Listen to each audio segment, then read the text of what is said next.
Breaking news, friends. Military airfields in Crimea, Kacha and Belbek are burning right now. Explosions. There's something going on there. There's an airfield there.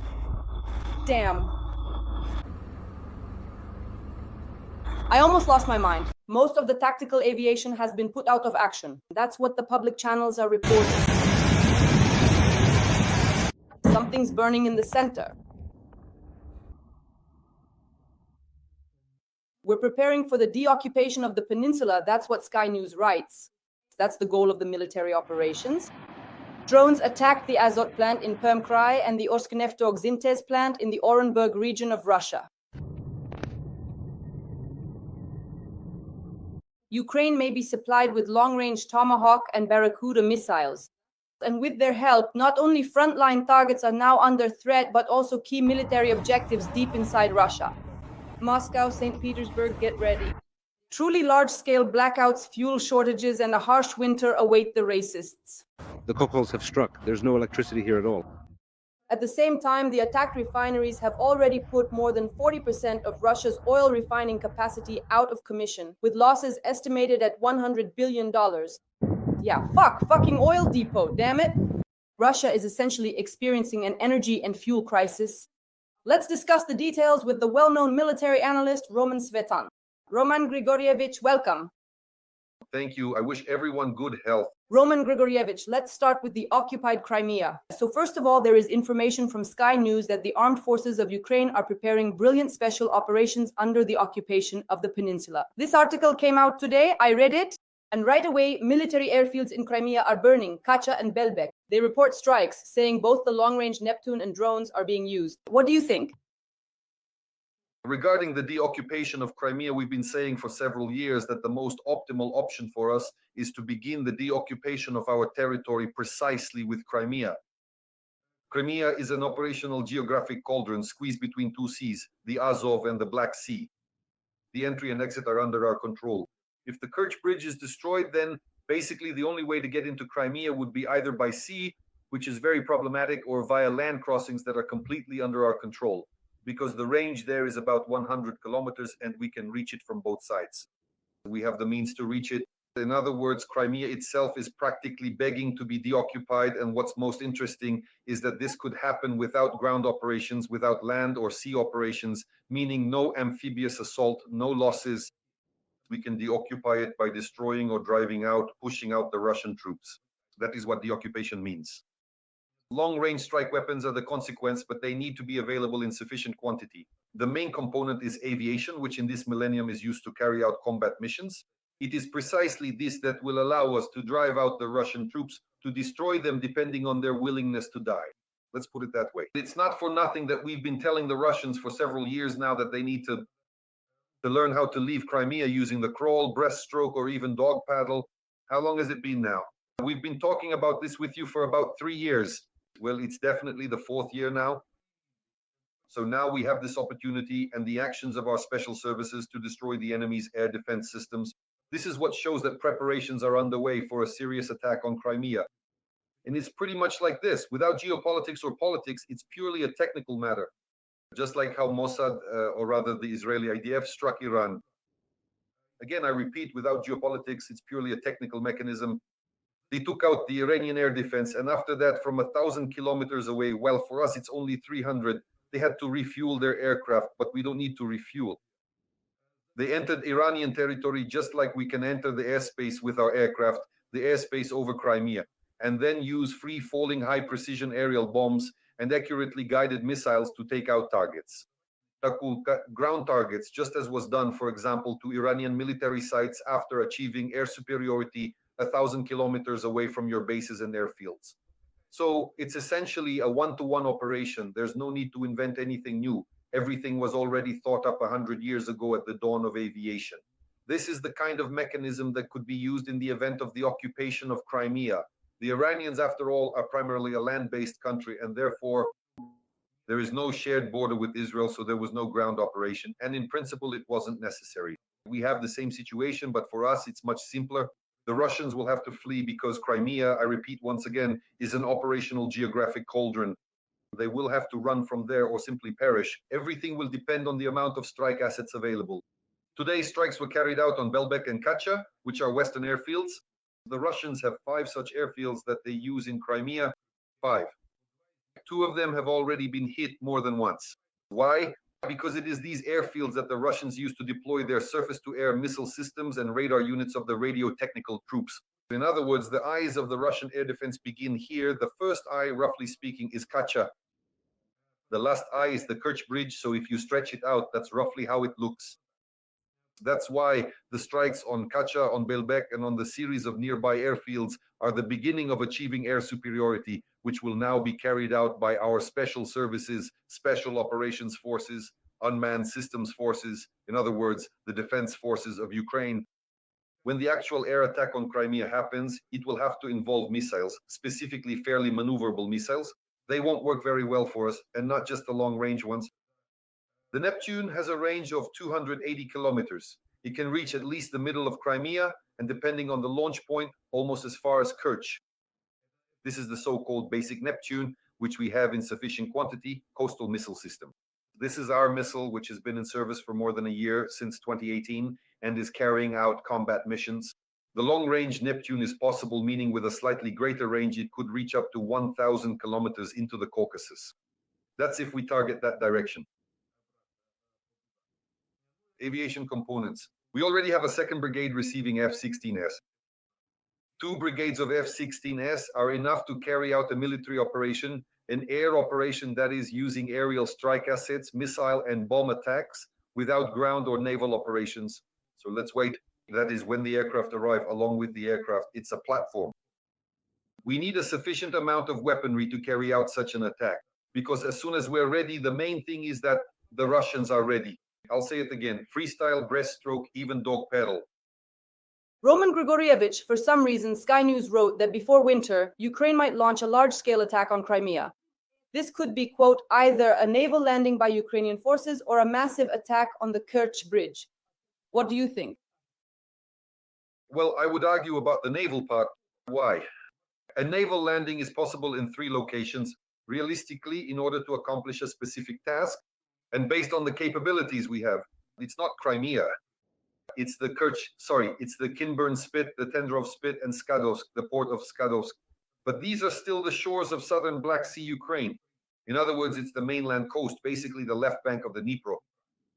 In principle, for any amphibious landing, the objective of any landing operation, not just amphibious, but also airborne ground, any kind of landing, is to carry out a rapid advance by various means, seize and hold a bridgehead until the main forces arrive. As for Crimea, if you try to land an amphibious force there, that's basically a suicide mission. So obviously no one is going to do that, because ground forces definitely won't be able to approach, since it would still take another 6 months to a year of using airstrikes to deal with Crimea. But for example, the Kinburn Spit, the Tendrov Spit, and Skadovsk, that's a port, by the way, just 50 kilometers from Crimea. That is to carry out the combat mission of an amphibious landing, say, at the port of Skadovsk, and hold it until the main forces arrive, which, let's say, cross the Dnipro from Kherson, not from Oleshki, and basically by the direct road. There's a straight road through Hola Pristan. They'll reach Skadovsk, cut off this triangle almost along the left bank of the Dnipro, and it would be possible to hold it. So in this scenario, such an opportunity exists. Yes, this is the direction toward Crimea, but it's not Crimea itself. That's why when it comes to a naval landing, our partners, the journalists, were a bit hasty, to put it mildly. But the Kerch Bridge, its liberation needs to begin. Why the Kerch Bridge? Because it's precisely that logistical chain through which 30% of military ammunition and equipment passes through Crimea to Kherson and to the Zaporizhzhia and Kherson fronts. It's clear that we need to cut it off first and foremost. The downside is that it's difficult to do. Why? Because of the numerous and uneven defense systems, almost all our missiles, all our efforts are intercepted. It needs to be taken down with ballistic missiles. There should be enough HROM missiles, several dozen of them. HROM 1, HROM 2, it doesn't matter. Depending on the range, 300 kilometers is basically possible. That's the only way to break through and overwhelm the Russian air defense, specifically over Moscow and over the Kerch Bridge. Roman Gorko, when we're talking about the military airfields Kacha and Belbek, is the enemy's tactical aviation currently stationed there? In what numbers? Because you and I don't know, we discuss strikes on Kacha and Belbek almost twice a month. This happens regularly. These two airfields are used as forward operating bases, meaning they host tactical aviation, mainly the Russian Federation's naval aviation, and there are always army aviation helicopters stationed there. Helicopters, yes, which are used to counter our surface and aerial drones. So helicopters can operate up to an altitude of 1 kilometer. By the way, this is actually the only, well, not the only, but one of the main means of destruction that the Russian Federation uses against our drones, including aerial drones. They simply have a lot of helicopters, and the entire range of their helicopter fleet is army aviation. And so at forward airfields like Belbek and especially Kacha, they are stationed there. They have reloading and refueling points there. In other words, a whole process is set up. They're not the main bases, but as forward airfields, they fulfill their purpose. Roman Grigorievich, now regarding the strikes on oil refineries and other targets. We attacked the Azot plant in Perm, Orsknefteorgsintez in Orenburg Oblast. What do you think? Well, now we know where the Russian orcs come from Ork. Yes, from there. Our specialists have highlighted it. This is where the orc lair is located. That is somewhere around there. But seriously, of course, we've talked about this before, and in principle, our listeners should be prepared for it. The next stage in destroying the Russian economy is through the destruction of the Russian chemical industry, meaning the oil and gas sector. Not just one, but practically all of Russian chemistry. Well, the kind that mainly uses gas is tied to the oil and gas sector. So why are they now targeting chemical production, for example? And our drones are even flying as far as 1,500 kilometers. But the main goal, first of all, is to try to completely destroy this plant. That possibility exists. For example, the plant that was hit, the Perm plant, in addition to producing ammonia and so on, it also produced ammonium nitrate. Ammonium nitrate is used in the production of explosives and in large quantities. For us, it's very important to take the chemical industry out of the equation for this task to prevent Russian, let's say, powder plants from producing explosives. So ammonium nitrate, among other things, also explodes very well. If anyone remembers a few years ago in Lebanon, in Beirut, there was an explosion of ammonium nitrate, Russian, by the way. A Russian ship had docked there at the time, either standing or unloading, and then suddenly it exploded, as they say. So this kind of sudden explosion can be organized at any chemical plant that produces ammonium nitrate. That is, and this Perm plant was producing it. Well, and the Orsk plant, that's basically, you could say, an oil refinery. Mainly it produces gasoline, diesel, and aviation kerosene. This Orsk plant is very important for us. And the next one after it, if you go further east, about 3,000 kilometers, the Orsk plant, the refinery, that is the oil refinery, so that's the Orsk one. From there, the Orsk people, that's Orsk, right? And then further on under Kazakhstan, yes, that's Omsk. So in Omsk, there is an oil refinery, the largest in Russia, processing 21 million tons per year. That means it's serious money, and it's essential to reach it and stop this oil refining. Yes, they do process some Kazakh oil there, but still the money comes from the refining, so it's necessary to get to it. Well, if they've managed to reach Orsk, I think they'll make it to Omsk as well. Roman Grigorievich. So, according to the raw statistics, the oil refineries that were attacked have already taken more than 40% of Russia's refining capacity offline, according to analysts. And the losses are estimated at over 100 billion. But when I speak with economists, they look at me and say, Putin couldn't care less. The population can queue for gasoline. The lines can be colossal. A fuel and energy crisis. They'll get through it. It won't in any way affect Russia's ability to wage war against Ukraine? Roman Grigorievich, I'd like to discuss this with you. Well, through pressure on Russian civil society, it definitely won't have any effect. And Putin truly doesn't give a damn. But our goal isn't to pressure Russian society. We've discussed this more than once. It's a side effect, so to speak. A side effect of what? Of the fact that the bulk of the fuel that is still being produced at other plants goes to the army. In other words, to put it crudely, so you understand the process, if a tank driver and a tractor driver are fighting over diesel fuel, the tank driver will win. I'll give you 3 guesses why. The tank has a cannon, right? And the tractor driver, at best, has a rude gesture in his pocket. Therefore, naturally, the tractor drivers are left without fuel. But the tank drivers are carrying out a combat mission. Putin understands this perfectly. So he, in principle, doesn't pay any attention. And not just Putin, this whole Russian military clique. They pay absolutely no attention to what civilian vehicles will run on.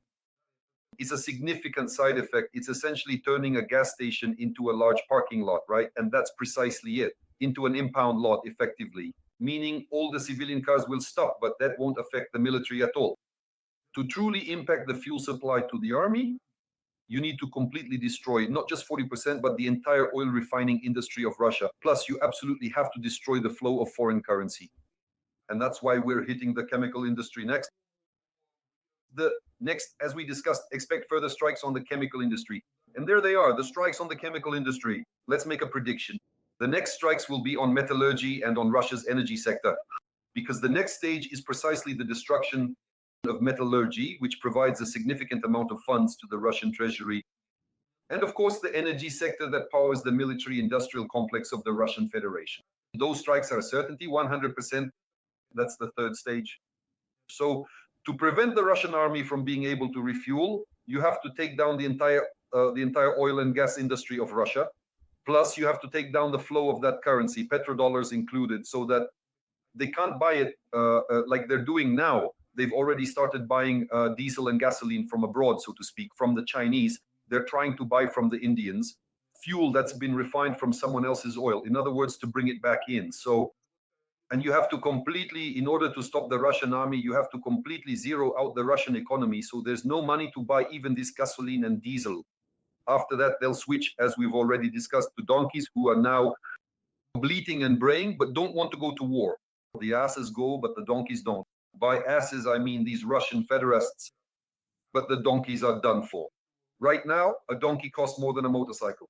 Why are Russian bloggers and public pages now practically flooded with offers to buy a motorcycle for the Russian soldiers? Well, that's about what it costs. A bottle of water and a motorcycle, especially in Donbas where there's no water at all. It's unclear what they're pouring into those bottles. So this process is ongoing. And to stop it completely, to stop the Russian army, you have to cut off these two flows. That is fuel production, and foreign currency. Without foreign currency, that is, without stopping the flow of foreign currency, well, stopping the army will be very difficult. Dear viewers, please like this video, support our content with Roman Grigorievich. Every one of your likes is priceless, and in the comments, please write your viewing location where you're watching us from. Roman Grigorievich, look. President Zelensky, I believe the day before yesterday, said that if until now we have attacked Russia exclusively with Ukrainian armaments, with Ukrainian weapons, then now the situation may change, said Zelensky. And then two pieces of news appear. First, the US is providing Ukraine with intelligence data for missile strikes deep inside Russia. This means oil refineries, pipelines, power plants, and other facilities, including in Moscow and St. Petersburg. This is the first time the US will be helping Ukraine carry out strikes using long-range missiles on targets deep within Russian territory. And the second piece of information is that the possibility of supplying Ukraine with long-range Tomahawk and Barracuda missiles is now being considered. Roman Grigorievich, how can you comment on this? Well, we know perfectly well where the Russian power plants, pumping stations, and pipelines are located. They're all leftovers from the Soviet Union. It's very important for us to have the location of Russian air defense systems in real time. That's what the Americans can share with us so that our drones can get through. A drone flies, let's put it simply. How long did the drone fly to Orsk, right? It's almost 1,500 kilometers at a speed of 150 kilometers per hour for 10 hours. So in 10 hours, it can be shot down 300 times, and it must have a flight path that bypasses all the kill zones and control zones of Russian air defenses, of which in principle there aren't many left if the drone has passed the frontal air defenses. But you need to know them precisely, specifically, what kind of air defense, at what altitude the beam already engages, how to bypass it, at what speeds, at what altitudes to fly under the beam, that is under the radio horizon. It's a whole process. And without that level of intelligence data, and the Americans see it all. They have everything from signals intelligence to satellite control. They see everything perfectly. Which Russian station has been activated, what its detection range is, and so on. And this data gives us the opportunity for even our own weapons to get through and complete their combat mission. Well, we've already talked about Orsk, we've talked about Perm, meaning we reached them. Now, about the missiles, well, I don't believe they'll give us Tomahawks. I don't believe it for one simple reason. If they were ready to give us Tomahawks, they would have already given us JASSMs for the F-16s we have or ATACMS for the HIMARS we have. So in other words, it's mostly just talk. Technically, it's possible. It's not that it's impossible, right? It is indeed a sea-launched missile at this stage. But a few years ago, a program was launched to restore ground-based mobile launches, so to speak. A sufficient number of launches have already been created. Typhoon or Typhon, as they're also called, depending on the translation. Typhoon or Typhon. These launches make it possible to fire, that is to launch a Tomahawk missile from this platform. It's the same, in principle, it's the same silo from the ship-based Mk-41 launcher. They just took it off and mounted it on a vehicle chassis, and then it can carry out a combat mission. But I'll say it again, why don't I believe it at this stage? Because, well, they would have already given us JASSMs. We already have a second brigade of F-16s, not a single JASSM. A cruise missile, by the way, with a shorter range. This issue could have been resolved. They're afraid. So if they're afraid to give us JASSMs, do you really think they'll give us Tomahawks? But something on the level of, say, the Barracuda, well, it's not exactly, you could call it a drone missile. Roman, you said it wasn't a Barracuda. Yes, I'm talking about the Barracuda. A Tomahawk is, after all, a cruise missile, right? Medium range. Its range is around 2,000 kilometers, plus or minus 500, depending on the specific model. But the Barracuda has a 500-kilometer range. However, it can still carry a 500-kilogram warhead. So it's a missile, by and large, you could say short range. Well, the Barracuda is roughly the same as a Taurus. Only a Taurus costs millions of euros, while a Barracuda costs a few $100,000. It's simpler, it's easy to produce, meaning in large quantities, like our Palyanitzia, for example, or the Flamingos. True, we only hear about them in little videos and announcements. But in reality, for example, the Barracuda is now entering production, and in 6 months we could receive it, but we won't get it tomorrow. It's only just entering production. We'll probably get ER JASSMs faster. That is, there's a missile that, in principle, they've already started producing for us, and we can get them faster. Because we are waiting, of course, for the weapons that we ordered, but it is much simpler. I have already explained it in detail to give what we have. Launches, there are HIMARS, there are 50 HIMARS, ATACMS. Please, the rocket could already work at 300 kilometers. There are F-16s, already several squadrons that carry out combat missions, but what level of combat mission? With fly swatters, they chase flies, that is with guns, roughly speaking, with mortars or there for geraniums. Therefore, if they are given the opportunity to at least 100 jazz musicians in order to work out the range, 500 kilometers, the same 500 kilometers, the same 500 kilograms of warhead, and there will be no Moscow. What a blackout, they say. Imagine what a blackout is like in Moscow. There is a blackout in Kyiv. It's okay. What was it like in Kyiv? Why is it okay? Firstly, the population density is not as high. Some have left. Secondly, we are already accustomed. We are already prepared. We know how to solve these issues, life support, but Kyiv is still several times smaller in population than Moscow. Just imagine, several tens of millions. No one knows how many mouths there are in Moscow. Just imagine how many asses there are in Moscow if they all go to the toilet at once during the day and there is no water. There will be no color there. There will be, to put it mildly, a Russian spirit, which will then seriously smell in a radius of about 1,500 before it reaches us. Well, yes, the Urals are somehow certain. That is, there will simply be a humanitarian catastrophe, and such a thing is now one of the mechanisms, by the way, how to kill all combat mosquitoes. They simply sigh from this Russian spirit. There will be a problem, and such an opportunity exists. If we were given these jazz musicians, even 100 of them, that Russian spirit would have reached the Urals. Roman Grigorievich, it's just that when Zelensky says that previously we only used Ukrainian long-range weapons, but now we don't. I wonder what he's talking about. What long-range missiles? This is European? What is President Zelensky talking about? So what non-Ukrainian thing can fly far into Russian territory? Well, what is he talking about? Millions of people, Ukrainians at least, have been asking this question for several years now. That's why it's very difficult for me to decipher it, so to speak. But in reality, let's say, from what we can have at this stage, I have already named it in principle. We have a platform. So what can fly quickly? They can. Those who have already flown, 300 kilometers. Well, what is 300 kilometers? Look here. The 300-kilometer Atacama will reach Kursk, Bryansk, Voronezh, Belgorod, and Rostov.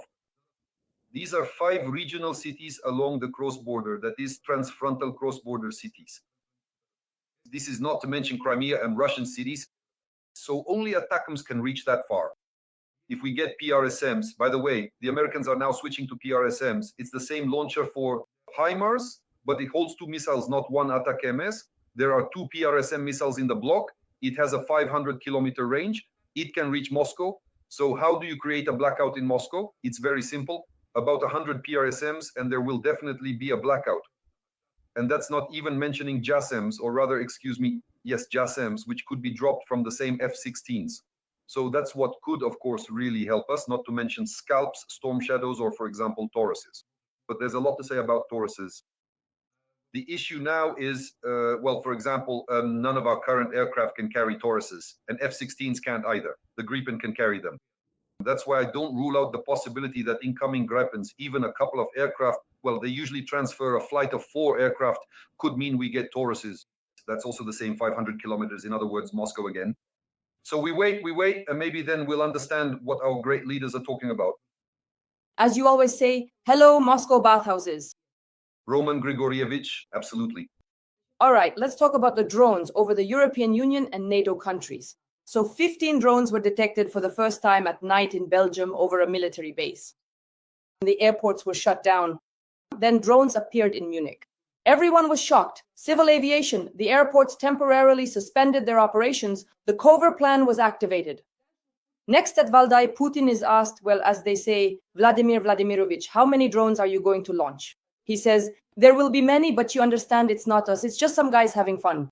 And so, in essence, Putin announced that a huge number of drones will be roaming the skies of the North Atlantic Alliance countries. Roman Grigorievich, from a military perspective, what does this indicate? Well, regarding Belgium, for example, there's likely some pressure, more of an economic nature. Why? Because Belgium is where Nabulina's main reserves are held, right? Those securities that she placed there, around 200 billion euros. She's our person specifically. We've already talked about Nabulina. What kind of Tatar is she? She's a pure-blooded Ukrainian. That's how much she must have wanted to help us. That's one thing. So that's likely one of the reasons why they're flying over Belgium. The purely military reason is that Belgium hosts a base where American nuclear weapons are located. Several NATO countries, well, rather in NATO, there are several countries that have their own nuclear weapons, France, Britain, and the United States. And American nuclear weapons, about 150 nuclear warheads, are located in 5 other countries. In Belgium, the Netherlands, Germany, Italy, and Turkey. And so in Belgium, naturally, there is a base, and that's why the Russians, of course, will now try, at the very least, to find some approaches to these bases as well. These drone flights are not so harmless. Not so harmless. This isn't a provocation. This is already combat. This is the execution of a combat mission. What do the drones do? They create a so-called digital map of the terrain, approaching specific targets and starting to photograph them, converting them into a digital image that can then be uploaded into the missiles, into the head, into the missile's onboard memory. Now, who has heard of machine memory? Well, it's precisely these photographs, which are first taken by those same drones, then uploaded, and the missile on its terminal trajectory phase when it's approaching the target. And let's say electronic warfare systems try to affect it, to cut it off from control and communication with the satellite. Well, it no longer needs a satellite connection if it has machine vision, meaning it's a bunch of photographs that it uses to simply approach the target. But they need to be taken from the air, from specific angles. That's what these drones are doing. That's why, frankly, I don't understand why they aren't shooting them down. This is preparation for serious strikes, for specific strikes with weapons that the Russians possess. Well, if we have them, we have the Neptune. For those who don't know, well, this information is publicly available. It also approaches the target using precisely this kind of machine vision. That's why electronic warfare systems are practically ineffective against it. Kudos to the Luch Design Bureau. They immediately, even before, why, for instance, fight against EW? What for? If you can just disconnect from the satellite and carry out the combat mission in this exact way. It's just a different approach, different frequencies, wavelengths that are used, a different set of these digital photos. But nevertheless, the principle is roughly the same. So to the Europeans, shoot down everything that buzzes, especially over military facilities. Otherwise, something will buzz later that will cause a world of trouble. Friends, please like this video and in the comments, write a few kind words in support of our tandem. Roman Grigorievich and I meet 3 times a week to discuss key military and political topics. Roman Grigorievich is our military analyst, sometimes a psychologist, sometimes a psychiatrist when he assesses the actions of the Rushists and Putin, but we always provide clear analysis. The renowned military analyst Roman Svitan. Roman Grigorievich, thank you very much. And as is tradition, we'll see you on Monday. Goodbye.